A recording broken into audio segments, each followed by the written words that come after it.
안녕하세요. 오늘도 사연 튜브를 찾아주셔서 감사합니다. 오늘의 사연 시작하겠습니다. 안녕하세요. 전 변호사를 하고 있는 40대 남성입니다. 로펌에서 근무를 하다가 지금은 이혼 전문 변호사로 활동을 하고 있는데요. 아무래도 이혼 관련해서 소송을 맡아보다 보니까 이런저런 기막힌 일들을 보고 듣곤 합니다. 그런데 제가 지금부터 여러분들에게 들려드릴 이야기는 남의 얘기가 아니고 제 이야기입니다. 중이 제 머리 못 깎는다는 말 들어보셨죠? 그 말이 꼭 저를 두고 하는 말 같아서 조금은 창피하기도 하지만 조심스럽게 사연을 풀어봅니다. 전 아버지 얼굴이 잘 기억이 나질 않습니다. 어머니 말에 의하면 옛날에 주유소에서 석유 장사를 하셨다는데 제가 아장아장 걸을 때 병으로 돌아가셨다고 합니다. 그래서 저도 사진에 남아있는 아버지 얼굴을 본 게 전부고요. 아버지가 젊은 나이에 세상을 뜨자 홀로 젖먹이 아들을 키워야 하는 어머니는 먹고 살기가 갑갑하셨대요. 누구의 소개로 시장 한편에 솥단지 하나 걸고 국밥 장사를 하며 저를 키웠습니다. 추우나 더우나 국밥 한 그릇 팔아보겠다고 아등바등 산 세월이 어디 녹록했겠습니까? 어머니는 손이 부르트도록 열심히 사셨고 제가 공부를 마칠 때까지 허리 한번 제대로 펴지 못하셨죠. 제가 변호사라는 번듯한 직업으로 먹고 살 수 있었던 것도 어머니 희생이 아니었다면 이룰 수 없는 일이었겠죠. 전 변호사 시험에 어렵게 합격을 하자마자 결혼을 했습니다. 대학 졸업하고 소개팅으로 아내를 만났는데요. 저보다 3살 연상인 아내는 성격이 무척 활달하고 적극적이었죠. 좀 내성적인 저와는 정반대 성향을 가진 여자였어요. 아마 그런 부분 때문에 당시 아내가 마음에 들었는지도 모르겠습니다. 아내는 저와 결혼 전에는 스포츠 용품 유통회사에 다니던 회사원이었어요. 본래 성격이 호탕하고 음주 가무를 좋아해서 회사 내에서도 인기가 무척 많았죠. 연애 때 아내의 직장 동료와 몇 번 자리를 가진 적도 있었는데요. 얼마나 야무지게 놀던지 제가 고개를 절레절레 흔들 정도였죠. 회식 자리에 가면 원샷, 원샷을 외치며 분위기를 이끌 줄도 아는 사람이었어요. 김 대리님 마셔요. 오늘 이거 먹고 죽자고요. 짠! 이렇게 말 한마디를 해도 즐겁게 하는 사람이더라고요. 전 저와 다른 면을 가지고 있는 아내에게 마음을 온통 빼앗기고 있었습니다. 아내 역시 그런 제가 마음에 들었는지 우린 큰 부침 없이 연애를 이어갔고요. 2년이 조금 넘도록 연애를 하고 결혼까지 이르렀습니다. 처음 우리 부부는 아무 문제도 없었죠. 저는 괜찮은 로펌에 취직해서 차근차근 변호사의 길을 밟아갔고요. 아내 역시 직장에서 나름 성과를 만들며 인정을 받았으니까요. 두 사람 모두 각자의 역할에 충실했고 서로를 존중하며 원만하게 가정을 꾸려갔습니다. 어머니도 그런 며느리를 참 예뻐했습니다. 꼭 딸 자식이 생긴 것처럼 며느리 보는 눈빛에는 꿀이 뚝뚝 떨어졌죠. 팔자야, 밥은 챙겨 먹었니? 요새 입맛이 없어? 얼굴이 말랐네. 네가 좋아하는 거 만들어줄까? 아니에요, 어머니. 다이어트 하느라 그래요. 신경 쓰지 마세요. 그리고 어머니, 저 팔자라고 부르지 마시라니까요. 네가 뺄 살이 어디 있다고 다이어트야. 무엇보다 건강이 먼저지. 아무래도 안 되겠다. 내가 사골이라도 끓여 놓을 테니 조만간에 한번 들러라. 어머니도 참 사골국은요. 몸에 좋은 게 아니라 혈관 건강에 엄청 안 좋은 음식이라고요. 그러니까 절대 끓이지 마세요. 저 진짜 안 먹어요. 어? 그래? 아내는 시어머니와 격이 없이 잘 지냈습니다. 남들이 보면 시어머니한테 너무 예의 없게 구는 거 아니냐고 반문할 수도 있겠지만 아내는 시어머니를 진짜 친엄마처럼 생각하니까 그런 거라며 개의치 않아 했습니다.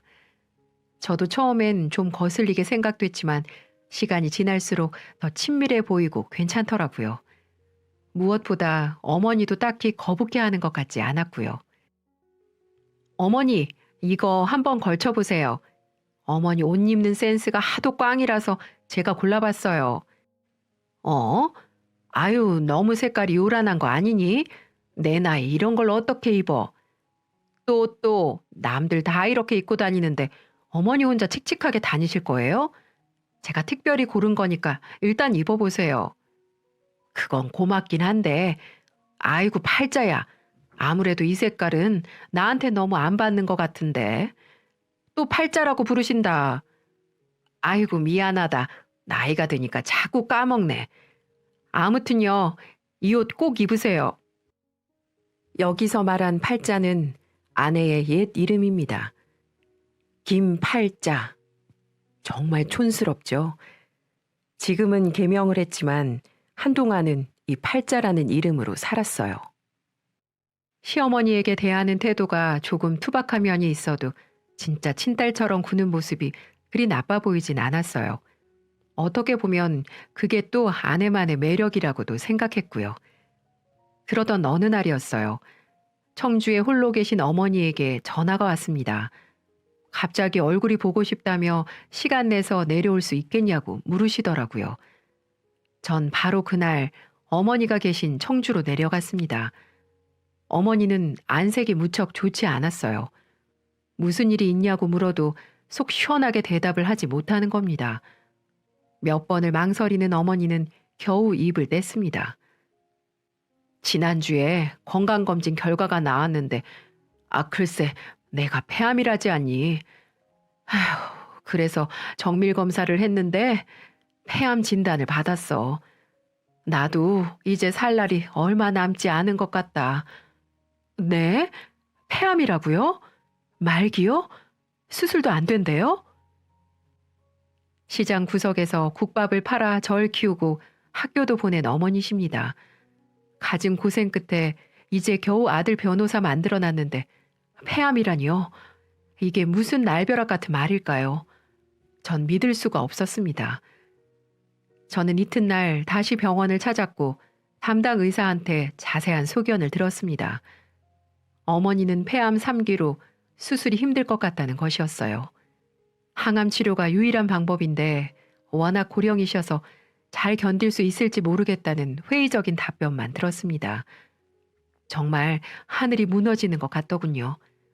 어머니에게 효도도 다 하지 못했는데 이렇게 허무하게 어머니를 떠나보내야 한다는 사실이 정말 절망스러웠습니다. 하지만 이대로 포기할 수는 없었어요. 무슨 수를 써서라도 어머니의 병을 낫게 해야겠다고 생각했습니다. 엄마, 3기라고 해도 항암 치료받고 완치된 사람 많아요. 요새는 워낙 의학이 발달했잖아요. 그러니까 너무 걱정 말고 치료나 잘 받자고요. 그래, 너 일하는데 괜히 내가 짐이 되는 게 아닌가 싶구나. 그런 말이 어딨어요. 엄마 병이 먼저죠. 아무튼 내가 다 알아서 할 테니까 걱정 마세요. 전 어머니를 서울에 있는 병원으로 옮기기로 했고요. 아내에게도 이 사실을 알렸습니다. 그런데요, 아내의 반응이 정말 의외였습니다. 아내는 마치 남의 얘기를 듣는 것처럼 무덤덤한 표정으로 고개를 끄덕이는 겁니다. 그래? 어쩌다가 그런 병에 걸리셨대? 3기면 거의 힘든데. 그럼 서울에 있는 병원으로 옮기면 계속 입원해 계시는 거야? 어? 아, 항암 치료를 받을 땐 3, 4일 입원해 계시다가 또 몇 주 통원 치료했다가 경과 보고 입원을 하던지 다시 통원을 하던지 그러는 거야. 그래서 말인데 지금 상황이 급하게 됐으니까 당분간 어머니랑 합가를 하는 게 어떨까 해서 어머니 완치될 때까지만 말이야. 눈을 커다랗게 뜬 아내는 1초의 망설임도 없이 딱 잘라 거절을 하더라고요. 뭐? 그게 말이 돼? 나도 바쁘고 당신도 바쁜데 어머니가 여기 계시면 누가 챙겨? 그리고 나 남이랑 잠자는 거 잘 못하잖아. 싫어. 그건 안 돼. 여보, 그게 무슨 소리야. 어머니가 아프다잖아. 언제 돌아가실지도 모르는 상태야. 서울에서 치료를 받는 동안만이라도 함께 있자는 건데 그것도 안 돼?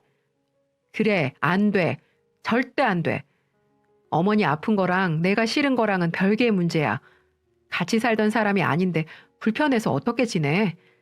정 그러면 작은 오피스텔이라도 하나 얻어서 거기서 왔다 갔다 하던가. 그럼 되잖아. 요새 누가 시어머니랑 같이 산다고 이래?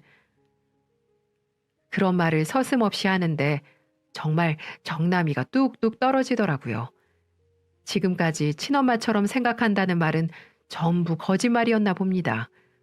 전 배신감이 불쑥 들며 마음이 불편했지만 다시 한번 간곡히 부탁을 했죠. 여보, 진짜 안 되겠어? 우리 어머니가 죽게 생겼다는데도 이게 안 돼? 난 안 돼. 그러니까 어머니랑 함께 살려면 나랑 이혼을 하던지, 그게 싫으면 그냥 따로 살던지 해. 이혼? 지금 이혼이라고 했어? 그래, 난 죽어도 못하니까 당신이 정 어머니 신경 쓰이면 그냥 이혼해. 대체 이 여자는 어떻게 생겨먹은 걸까요? 시어머니가 죽게 생겼다는데 이혼을 운운하며 남편을 협박합니다. 그 순간 여태까지 제가 알던 아내는 진짜 아내가 아닐지도 모른다는 생각이 들더군요. 어쩌면 목에 핏대를 세우고 있는 지금의 모습이 아내의 진짜 모습일지도 몰랐습니다. 하지만 더 이상 입씨름을 할 여력이 없었습니다. 전 아내의 반대로 어머니를 집에 모시지 못했고 대신 병원 근처에 적당한 오피스텔을 얻었습니다. 어머니에겐 항암 치료를 받게 되면 병원을 계속 드나들어야 하니까 병원과 제일 가까운 곳에서 지내는 게 좋겠다는 핑계를 댔죠. 이런저런 생각을 할 여력이 없었습니다. 제일 중요한 건 어머니의 치료 아니겠습니까? 아내에 대한 섭섭한 마음은 미루고 어머니를 오피스텔로 모셨어요. 어머니의 항암 치료는 수개월 동안 계속 이어졌습니다. 항암 치료라는 게 정말 고된 일이거든요. 어머니는 나이도 많으셨고 본래 가지고 있던 지병도 있어서 무척 힘들어 하셨죠. 그나마 다행인 건 항암 치료를 받고 나서는 미약하나마 차도가 있다는 점이었습니다. 전 오피스텔과 병원을 계속 드나들면서 어머니를 간병했죠. 그런데 아내의 행동이 정말 가관이더군요. 시어머니가 그렇게 아픈데 병문안 딱 한 번 다녀온 걸 제외하곤 조금도 신경 쓰지 않는 겁니다. 간병은커녕 안부조차 물어보는 것이 드물었죠. 솔직히 그런 아내에게 너무 서운하고 화도 났지만 그런 거 일일이 따지고 싶지도 않았습니다. 제 머릿속엔 어머니의 병 치료가 우선이었으니까요. 그런 제 마음도 모르는 아내가 갑자기 사업을 하겠다고 선언을 하더군요. 다니던 회사를 그만두고 작은 배드민턴 용품 매장을 차리겠다는 것이었어요. 예전부터 자기 일을 해보겠다고 벼르고 있던 차에 저질러 보겠다는 것이었죠. 솔직히 하필 이런 타이밍에 사업 얘기를 꺼내는 게 영 마음에 들지 않았습니다. 하지만 아내는 제게 허락을 구한 게 아니고 통보를 한 것뿐이었어요. 아내에게 제 의견은 그렇게 중요한 것이 아니었죠. 결국 아내는 자신의 뜻대로 사업을 시작했고 꽤 많은 자금을 들여 매장을 열었습니다. 전 아내의 일에 별로 신경을 쓰고 싶지 않았습니다만 아내의 사업은 은근히 괜찮은 것처럼 보였습니다. 얼핏 들어보면 매장에 들여놓을 물건의 주문량도 그렇고 주고받는 대금도 상당했거든요. 사실 전 그런 아내가 탐탁지 않았어요. 사업이 잘 될수록 아내가 바깥으로 놔두는 일이 더 잦아졌거든요. 시어머니가 아픈 건 조금도 신경 쓰지 않으면서 사업한답시고 가정일에 소홀해지는 게 영 보기 싫었어요. 하지만 아내는 멈출 생각이 없어 보였습니다. 뭐라고? 매장을 또 열겠다고? 벌써 3개째인데 또? 이번에 받은 자리는 위치가 아주 좋아. 중국에서 들여올 물건도 퀄리티가 괜찮고 여기 오픈하면 다른 매장보다 매출쯤은 가뿐히 뛰어넘을걸? 여보, 너무 무리하는 거 아니야? 어쨌든 매장을 열려면 돈이 들어갈 텐데 그 많은 돈을 어디서 구하려고? 당신은 걱정 말고 기도나 해. 내 능력 보고 투자하겠다는 사람들이 줄을 섰으니까. 투자? 그래, 내 운영 능력과 유통 인프라를 보고 투자하는 거지. 암튼 당신은 이런 와이프 만난 걸 행운으로 알라고. 투자를 받아 매장 수를 더 늘리겠다는 겁니다. 무리한 사업 확장에 슬슬 걱정이 됐지만 전 아내를 말릴 수가 없었습니다. 도통 제 말을 들을 사람이 아니라는 걸 잘 알고 있었거든요. 이번 주말에 엄마 생신이야. 알지? 어머, 그래? 이거 어쩌지? 나 배드민턴 동호회 사람들이랑 선약이 돼 있는데. 뭐? 당신 어머니가 아프신데도 잘 들여다보지도 않잖아. 그런데 생신까지도 건너뛰겠다는 말이야? 여보, 사업을 하다 보면 다 그렇지. 내가 잘 벌어야 어머니 병원비도 되고 약값도 되고 그러는 거 아니야? 그리고 아픈 어머니는 의사가 들여다봐야지. 내가 들여다본다고 해서 달라질 게 뭐가 있어? 그리고 이건 절대 취소할 수가 없는 모임이야. 중요한 투자자도 함께하는 거거든.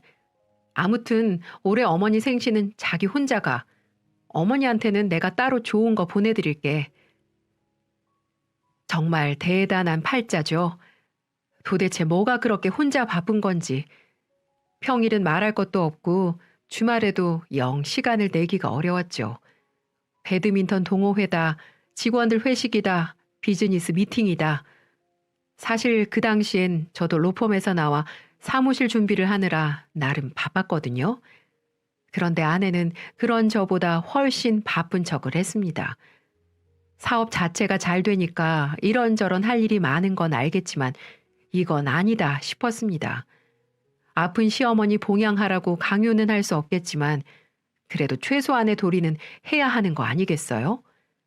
어머니가 그렇게 예뻐하시고 아끼셨는데 이런 식으로 나오니까 정말 너무하다는 생각이 들더군요.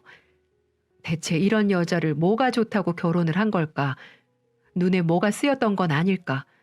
그런 후회가 밀려들면서 시어머니랑 살기 싫으니까 이혼하자던 아내의 그 말이 계속 제 귓가에 맴돌더라고요. 그런데요, 아내의 진짜 충격적인 비밀은 따로 있었습니다. 어느 날이었어요. 아내가 씻고 있는데 휴대폰으로 메시지가 오더라고요. 얼핏 메시지 내용을 보게 됐는데 대충 이런 내용이었습니다. 박 대표님, 돌아오는 토요일에 시간 어떠세요? 분위기 좋은 와인바를 알고 있는데 박 대표님에게 소개시켜드리고 싶네요. 느낌이 이상했습니다. 발신자는 홍익표 사장님, 분명 남자이고 내용도 일상적인 업무와는 거리가 멀어 보였습니다. 저도 모르게 순간적으로 홍익표 사장이라는 사람의 전화번호를 머릿속에 기억해 두었죠. 그리고 샤워를 마치고 나온 아내에게 물었습니다. 여보, 홍익표 사장이란 사람이 누구야? 누구길래 당신한테 와인바를 소개시켜주고 싶대? 아내는 아무렇지도 않다는 표정으로 대답하더군요. 투자자 중 한 사람인데 일 얘기 때문에 조용한데 알아보겠다더니 거긴가 보네. 신경 쓰지 마. 이 사람 원래 좀 능글맞고 그래. 그래? 그런데 이런 사람 단둘이 따로 만나는 건 좀 그렇지 않아? 아유, 당연하지. 내가 왜 이런 사람이랑 단둘이 만나니? 여러 사람이랑 같이 보는 거니까 걱정 붙들어 매세요. 네? 뭐 걱정하는 건 아니고. 그래요. 사업을 하다 보면 이런저런 사람 만나기 마련이죠. 태어난 아내의 반응에 제가 괜스럽게 반응을 했나 싶었습니다. 목에 가시가 걸린 듯 찝찝했지만 괜한 의심은 거두고 아내에게 덧붙였습니다. 그래도 항상 조심해. 당신은 여자니까 사람들이 쉽게 보고 다른 생각할 수도 있으니까. 내가 당신보다 3년이나 인생을 더 산 사람인데 그것도 모를까봐? 걱정 마. 전 로펌을 나와서 이혼 전문 변호사로 사무실을 개소한 때였습니다. 상담을 하다 보면 별스러운 이야기들이 많이 나오거든요. 혹시 사업가 아내에게 치근대는 사람이 있을지도 모른다는 생각에 불안했습니다. 이혼 소송 상담을 하는 고객 중에 가끔 이런 부탁도 하는 사람이 있습니다. 배우자가 바람을 피우는 것 같으니까 차에다 위치 추적 장치 같은 거 달아주면 안 되냐고요. 변호사는 그런 일을 하는 사람이 아니라고 해도 증거를 잡아야 한다며 생떼를 부리곤 합니다. 그땐 헛웃음을 짓고 말았지만 막상 제가 불안해지니까 그 고객의 마음이 이해가 되더라고요. 하지만 그렇다고 아내 외도를 함부로 의심할 수 있겠습니까? 아무리 시어머니에게 정없이 굴어도 분명 그것과는 다른 문제니까요. 그저 활발하고 노는 거 좋아하는 여자니까 이래저래 귀찮게 구는 사람들도 있겠구나. 그냥 그렇게 생각하고 말았죠. 그 안일함이 얼마나 순진한 생각이었는지를 깨닫게 되는 순간은 이내 찾아오더군요. 사무실에서 함께 일하고 있는 사무장이 제게 조심스럽게 이런 말을 하는 겁니다.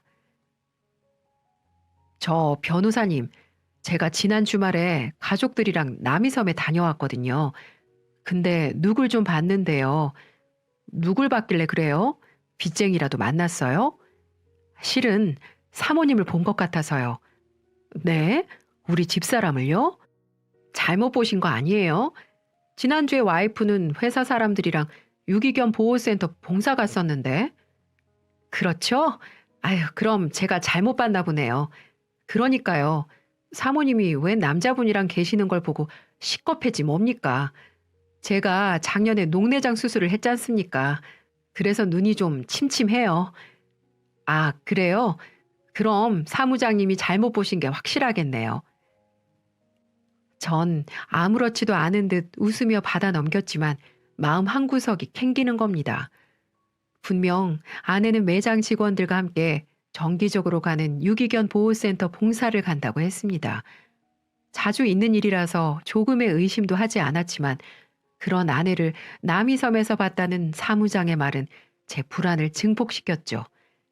일단 사실관계는 확인해 봐야 했습니다. 전 아내에게 말하지 않고 퇴근길에 아내의 매장을 찾아갔습니다. 이따금씩 가본 적이 있어서 매장 직원들도 제 얼굴을 알고 있었고요. 매장 직원들은 제 얼굴을 알아보고 반갑게 인사를 하더군요. 어머, 안녕하세요. 사장님 지금 여기 안 계시는데? 아, 그래요. 오늘 근처에 들를 일이 있어서 와이프랑 같이 퇴근하려고 했는데 헛걸음을 했네요. 괜찮아요. 어쩔 수 없죠, 뭐. 아, 그러셨구나.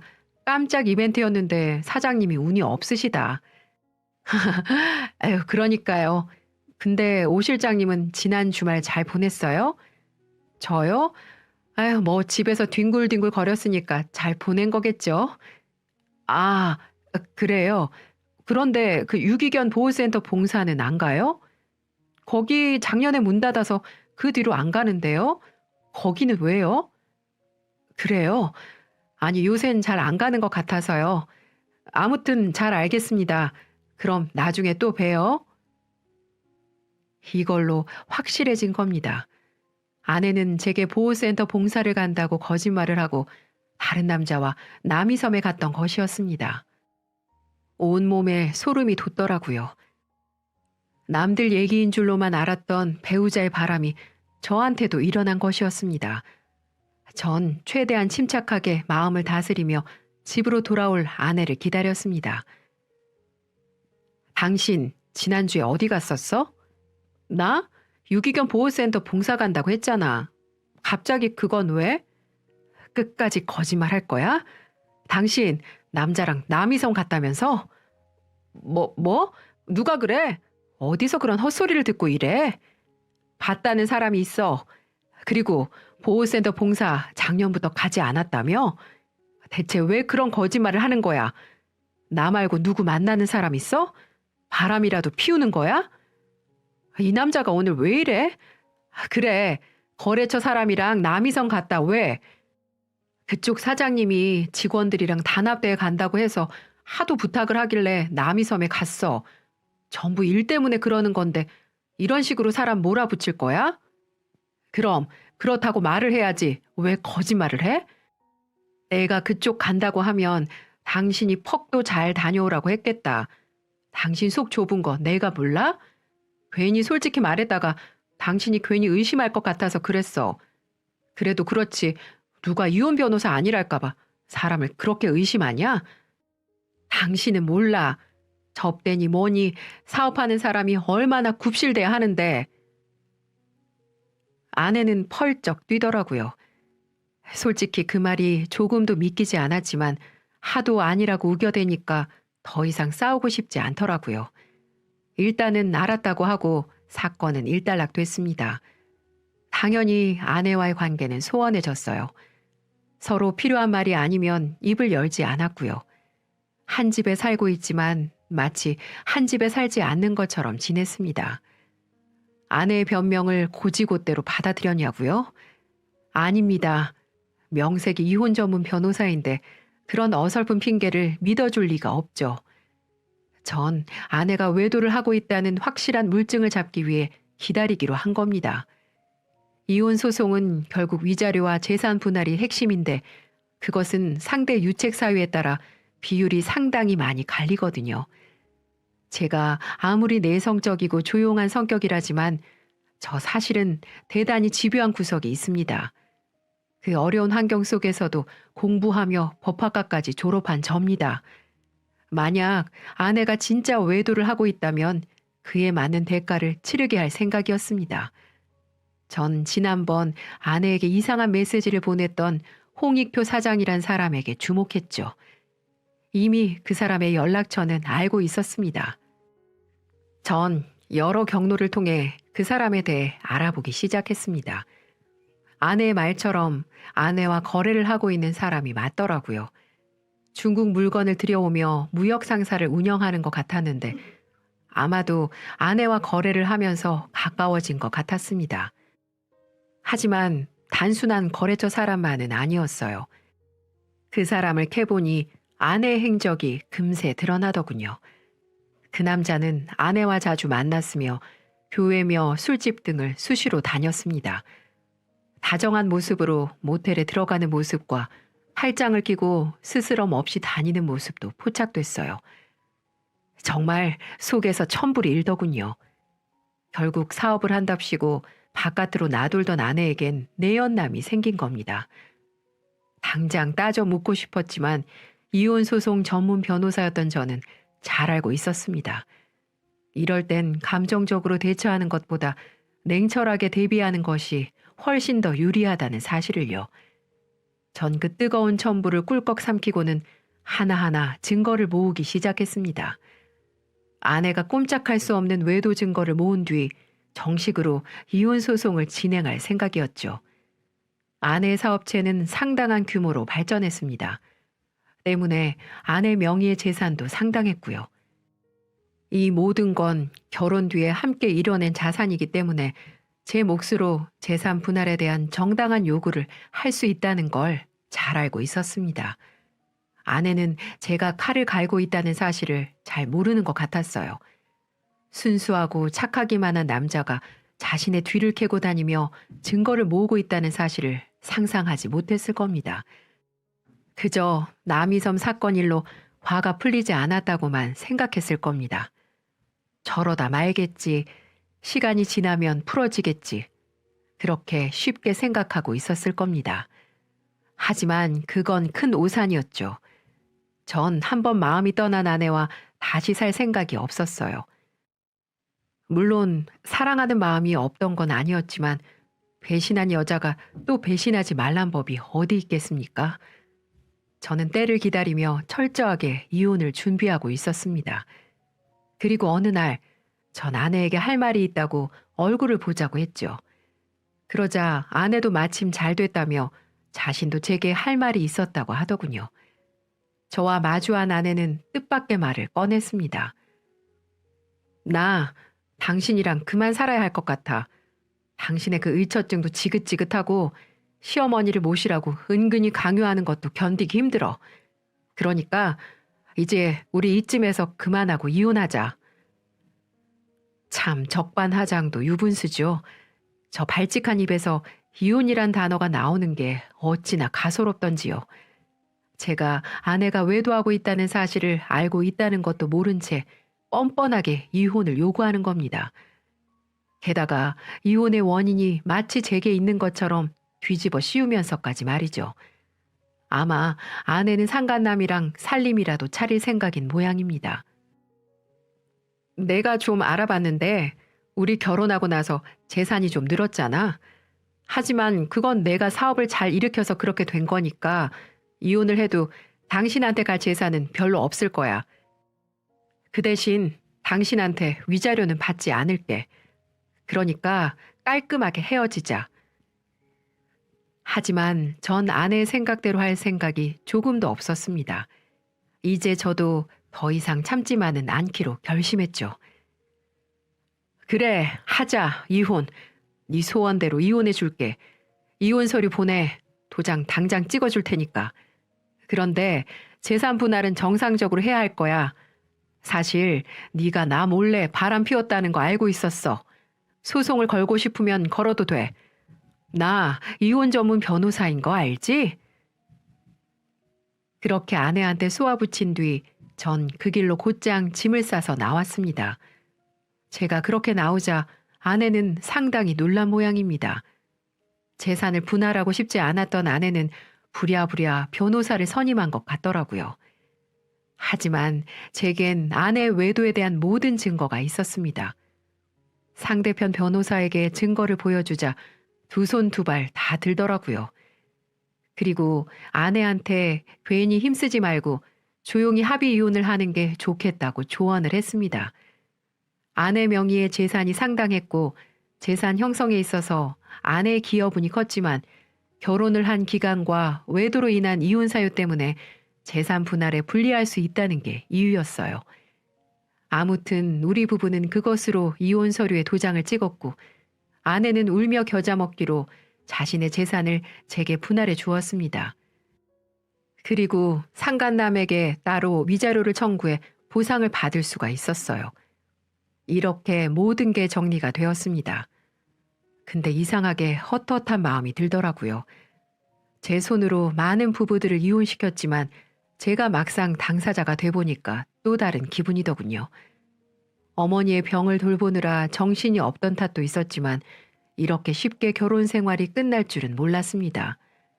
그리고 그동안 어머니는 병원을 꾸준히 다니며 항암 치료를 잘 받았습니다. 항암 치료라는 게 절대 쉬운 일이 아닌데 감사하게도 어머니는 꿋꿋하게 잘 견뎌주셨죠. 어머니의 병은 조금씩 호전됐는데요. 항암 치료가 진행될수록 암세포가 눈에 띄게 줄어드는 것이었습니다. 담당 선생님도 대단히 이례적인 일이라며 축하를 해주셨고요. 그렇게 1년쯤 치료를 하고 어머니는 완치까지는 아니었지만 매우 희망적인 진단을 받을 수 있었습니다. 완치는 힘들겠지만 꾸준히 치료를 받는다면 더 이상 나빠지지는 않을 것 같다고 하시더군요. 정말 다행스러운 일이죠. 전 살아생전에 저를 힘들게 키워주신 어머니에게 효도를 하겠다고 다짐했습니다. 언제까지 사실지는 모르지만 전 어머니의 아들이잖아요. 제가 지켜드려야죠. 매일 주름진 손으로 저를 안아주셨던 어머니. 이제는 제가 어머니의 보호자가 되어 평생 지켜드릴 겁니다. 그리고 어느 날 이혼한 아내에게서 전화가 오더라고요. 전처는 다급한 목소리로 제게 말했습니다. 잘 있었어? 혹시 부탁 좀 하려고 하는데 괜찮을까? 부탁? 무슨 부탁? 그게 사실은 전처는 사기죄에 연루돼 소송에 휘말렸다고 고백했습니다. 알고 보니 그 좋아하는 남자 때문이었어요. 남자 하나 잘못 만나 인생이 폭삭 망한 것 같았습니다. 남자 새치혀에 속아 해서는 안 되는 일을 한 것 같아 보였어요. 전 아내는 결국 갑자기 사업 상황이 어려워지면서 여기저기 투자금을 모았는데 그마저도 사업을 일으키기엔 역부족이었던 것이었죠. 결국 투자자들로부터 사기죄로 고소를 당했고 재판을 해야 하는데 마땅한 변호사를 구하기가 어려운 상황이라는 것이었습니다. 참 기막힌 일이죠. 변호사 살 돈이 없으니 이혼한 전 남편에게 무료 봉사를 해달라는 것이었습니다. 저는 단칼에 거절했습니다. 죄를 지었으면 죄값을 달게 받으라고 일침을 날리고 전화를 끊어버렸죠. 승승장구하던 아내의 사업은 말 그대로 폭망을 했고 아내는 땡전 한 푼 없는 빈털터리가 되고 만 것이었습니다. 사실 법적으로 이혼 후 2년 안에 재산 분할이 이루어져야 하는데요.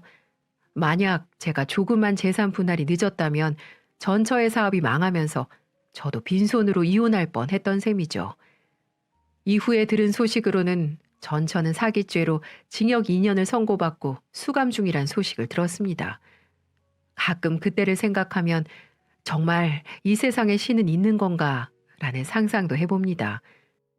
외도한 아내는 천벌을 받았고 저와 저의 어머니는 다시 새로운 인생을 살게 된 것이니까요. 팔자를 펴보려던 팔자의 인생은 결국 나락으로 떨어져 버린 거죠. 어찌됐던 착하게 살아야 팔자도 펴지는 게 아니겠습니까? 제 이야기는 여기서 마무리를 할까 합니다. 여러분들의 가정에도 늘 평화만 있기를 바랍니다. 끝까지 들어주셔서 감사합니다.